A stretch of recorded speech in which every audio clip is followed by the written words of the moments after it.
नमस्कार मंडळी, मी डॉक्टर अंजू शिमेटकर आज एका नवीन विषयासह आपल्यासमोर आले आहे. विषयाचं नाव आहे, हे जीवन सुंदर आहे. मंडळी, आयुष्य आपलं अतिशय चमत्कारिक आहे.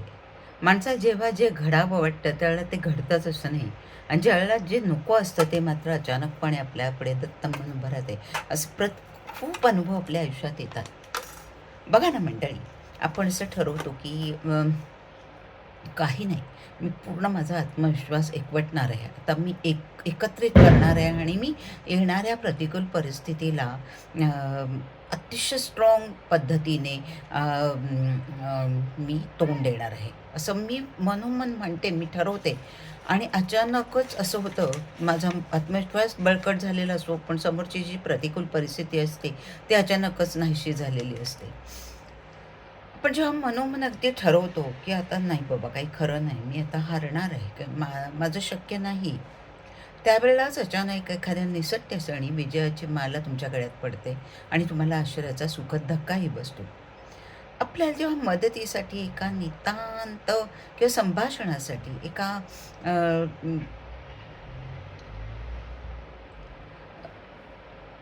आपल्याला काहीतरी सांगण्यासाठी लोकांची जेव्हा गरज असते त्यावेळेला लोक आपल्याला सोडून जातात. त्यावेळेला लोकांना आपल्यासाठी वेळ नसतो. पण मी जेव्हा निश्चय निग्रह ठरवते, की काहीही झालं, आता कोणत्याही परिस्थितीत मी रडणार नाही, मी बोलणार नाही, मी अतिशय स्ट्रॉंग होणार आहे. त्यावेळेला मला माझं डोकं एखाद्याच्या खांद्यावर ठेवून मनसोक्त रडता येईल असा आश्वासक खांदा मला त्यावेळेला भेटतो. आयुष्यातील खूप नकारात्मक अनुभव पचवून मी जेव्हा ठरवते, की नाही बस झालं, की मीच काय मक्तेदारी घेतली आहे लोकांशी चांगलं वागण्याची. हां, लोकांनी जाता-येता मला टपल्या मारा, मला वाटेल तसं वागवावं आणि मीच मात्र काय घेतली आहे का तर मक्तेदारी, की लोकांशी छान वागावं, सगळ्यांची गोडी-गोडी राहावं म्हणून. मग मी असं म्हणून लोकांचा आता पराकोटीचा द्वेष करायला शिकते. त्यावेळी एखादी प्रेमळ व्यक्ती, अतिशय प्रेमळ व्यक्ती आपल्या आयुष्यात येते आणि मग ती व्यक्ती आपल्याला असं जाणवतं ती हृदयापासून आपल्यावर प्रेम करते, आपल्यावर जीवतोड प्रेम करते. त्यावेळेला मग मात्र आपला नाईलाज होतो. आणि ज्यावेळेला वीज पुरवठा बऱ्याच तासांपासून खंडित झालेला असतो, आपण ते आत्ता वीज येईल, तेव्हा वीज येईल, आता लाईट गेली आहे, तर आत्ता येतील, अशी जेव्हा वाट पाहून तासनतास वाट पाहून आपण जेव्हा निद्राधीन होतो, त्यावेळेला सकाळचा प्राचीवर सूर्याचा उदय होतो आणि तो उदय त्याची ऊर्जा आणि प्रकाश आपल्याला प्रदान करतो. आणि त्यावेळेला मग आपल्याला ती आठवण होते, की अरे, मी एवढे तासनतास जागून लाईटची वाट बघत होते, त्यावेळेला वीज आली नाही आणि आता बघा केवढा हा सूर्यप्रकाश आणि त्याच्यावर ऊर्जाही मला मिळाली. तर हेच खरं आयुष्य आहे ना मंडळी. सगळंच विचित्र असतं. तुम्ही एखादी छान गोष्ट आपल्या आयुष्यासाठी प्लॅन करून ठेवतात, एखादं छान प्लॅनिंग असतं तुमचं, पण नियतीने तुमच्यासाठी एक वेगळाच डाव मांडलेला असतो आणि तो तुम्हाला कधीच माहिती नसतो. पुढच्या क्षणी तुमच्यावर काय होणार हे तुम्हाला कधीच माहीत नसतं. मंडळी, यशस्वीता जी आहे ती माणसाची ओळख जगाला करून देत असते. नेहमीच यशस्वी माणूस सगळ्या जगाला माहीत असतो. पण अयशस्विता ती काय शिकवते? अयशस्विता ही नेहमीच आनंदी राहा असा संदेश, सद्विचाराचा आपल्याला संदेश देत असते. जेव्हा आपण खूप खचून जातो, खूप दुःखी होतो, आपल्याला खूप वाईट वाटतं, की नाही आता संपलंय सगळं. आता द एंड झाला आहे. आता हा अंत आहे. आता ह्याच्यापुढे काहीच नाही. त्यावेळेला वरून परमेश्वर आपल्याकडे पाहून हसतो आणि परमेश्वर हसून म्हणतो, की "relax sweetheart. This is just a bend, not the end."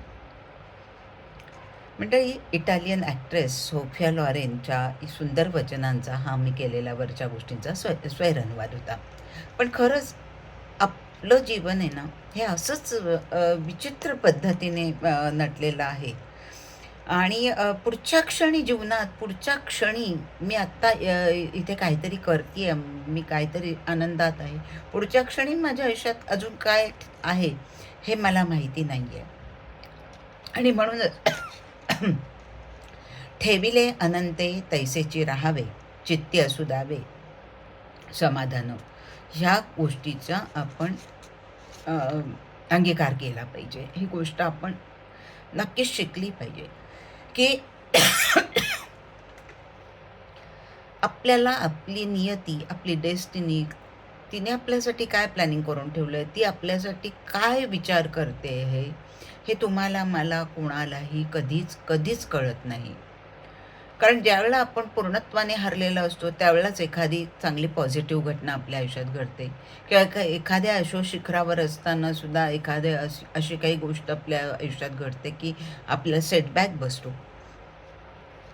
त्यामुळे आपण काही स्वतःच प्लॅन नाही करू शकत. माझं प्लॅनिंग वेगळंच आहे, पण परमेश्वराने माझ्यासाठी जे प्लॅनिंग करून ठेवलं आहे, ते अजून त्यापेक्षा डिफरंट आहे. आणि म्हणून मग कशाला उद्याची बात. जे उद्या होईल, जे उद्या घडेल, ते आपण अनुभवायला शिकलं पाहिजे, पाहायला शिकलं पाहिजे. त्याच्यासाठी माणसाने जराही घाई करता कामा नये. "हिस्ट मेक्स वेस्ट" असं आपल्याकडे म्हटलं जातं. "अतिघाई संकटात जाई" असंही म्हटलं जातं. तेव्हा मंडळी, कुठलीही गोष्ट आपल्या आयुष्यात चांगली किंवा वाईट घडली तर चांगल्याने हुरळून जाऊ नका आणि वाईटाने खचून जाऊ नका. आपण नेहमीच चांगल्या गोष्टीने खूप आनंदित व्हायला पाहिजे. हे जितकंही खरं असलं ना, तरी आपल्याला यश मिळवण्यामागे त्या फार मोठ्या शक्तीचा, आपल्या मागच्या आपल्या सद्गुरूंचा आशीर्वाद आहे. किंवा मग आपण एखाद्या प्रसंगात जर का हरलो, आपल्याला काहीतरी वाईट परिस्थिती आली, तर त्याने तुम्ही खचून जायची गरज नाही. कारण सद्गुरूचा जेव्हा पाठीराखा असतो ना, त्यावेळेला त्याचा हात तुमच्या डोक्यावर नक्कीच असतो आणि त्यावेळेला तो सद्गुरू तुमचं पाठराखण करत असतो. तो तुम्हाला योग्य तो मार्ग दाखवत असतो. पण गरज कसली असते? तर तुम्ही थांबा, शांत राहा, नीट विचार करा आणि मग निर्णय घ्या. अगदी झटकापटकी एखादा निर्णय घेतला आणि विशेषतः हे पण असतं, की रागाच्या भरात तुम्ही एखादा निर्णय घेतात, तर तो नेहमीच चुकीचा असतो. त्यामुळे कुठल्याही गोष्टीत घाई करायची नाही. त्या गोष्टीचा साकल्याने विचार करायचा आणि त्याचे कॉन्सिक्वेन्सेस कसे घडतील याचाही विचार करायचा आणि मग तुम्ही शांततेने ज्यावेळेला असा विचार करतात, त्यावेळेला तुम्हाला नेहमी त्या गोष्टीसाठी योग्य मार्ग सापडतो आणि तुम्ही त्या पदपथावर चालत असताना तुम्हाला जाणीव होते, की अरे मी काल उगाचच मूर्खासारखे विचार करत होते, की आता केवळ अशक्य आहे, आपल्या जीवन जगणं अशक्य आहे किंवा आपल्या आयुष्यात आता काही उरलेलं नाही आहे, आता सगळं संपलेलं आहे. हा जो आपण विचार करतो ना, तर हे असं पॉझिटिव्ह किंवा निगेटिव्ह विचार करताना ना माणसाने खूप ॲलर्ट राहायला पाहिजे, खूप शांत राहायला पाहिजे. शांत डोक्याने, डोक्यावर बर्फ ठेवून आपण डिसिजन घेतले ना, तर त्याचा तुम्हाला कधीही पस्तावा करायला लागत नाही. त्यावेळेला तुम्हाला हे जाणीव होते, की नाही बाबा, मी त्यावेळेला जर का तसा डिसिजन घेतला नसता, तर आज मी जिथे आहे तिथे मी आज नसते ना. तर ह्यासाठी प्रत्येक वेळेला कुठलाही डिसिजन घेताना तो टोकाचा कधीच घ्यायचा नसतो. स्वतःला योग्य तो वेळ द्या, विचार करायला वेळ द्या. त्याच्यातून तुम्हाला वेगळे विचार कळतील, वेगवेगळ्या वाटा कळतील. त्याच्यातून कसं सुटायचं, आपल्यावर आलेल्या आपत्तीतून, आपल्याला आलेल्या दुःखातून, आपल्याला आलेल्या अनुभवातून आपल्याला कसं बाहेर पडता येईल, याच्यासाठी आपल्याला आपला सद्गुरू तर मार्गदर्शन करतो. पण शांतचित्ताने तुम्ही जर का विचार केले, शांतचित्ताने जर का तुम्ही कोणाशी जर का तुम्हाला जर स्वतःला विचार करता येत नसेल, तर तुम्ही दुसऱ्यांबरोबर तुमचा अगदी जिथे एक विश्वास आहे, अशा व्यक्तीबरोबर डिस्कस करा. ती व्यक्ती तुम्हाला छान मार्ग दाखवेल. ती व्यक्ती तुम्हाला सांगेल, की नाही अशाने असं होईल बरं का, तसं करू नकोस किंवा हो, असं केल्याने हे चांगलं आहे.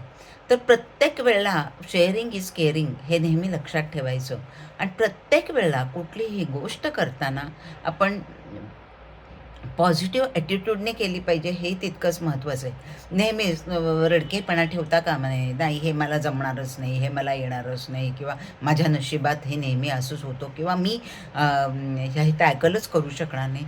जगात टॅकल आपण काही करू शकत नाही अशी कुठलीही गोष्ट नसते.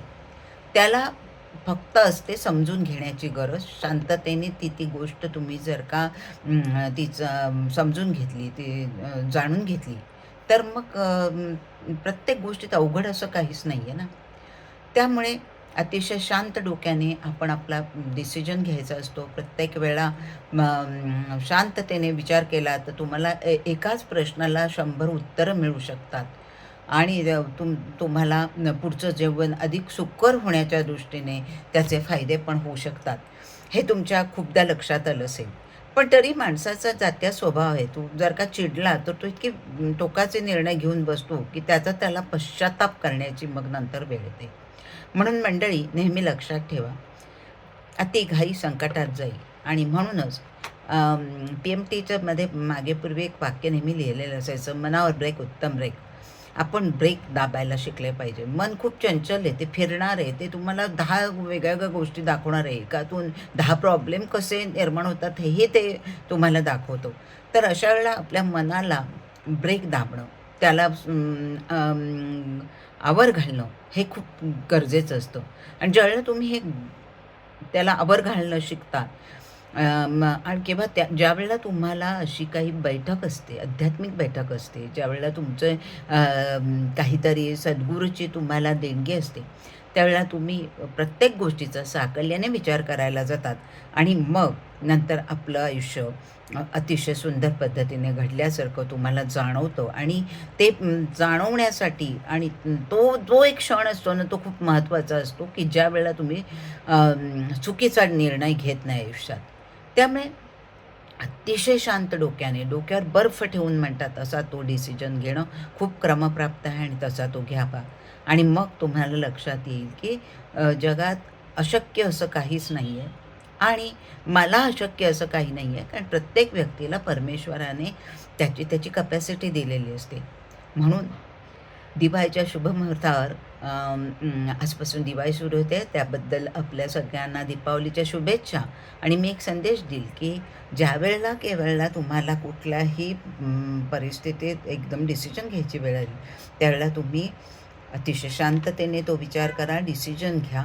कारण हे जीवन सुंदर आहे, हे जीवन सुंदर आहे, हे जीवन सुंदर आहे, हे जीवन सुंदर आहे.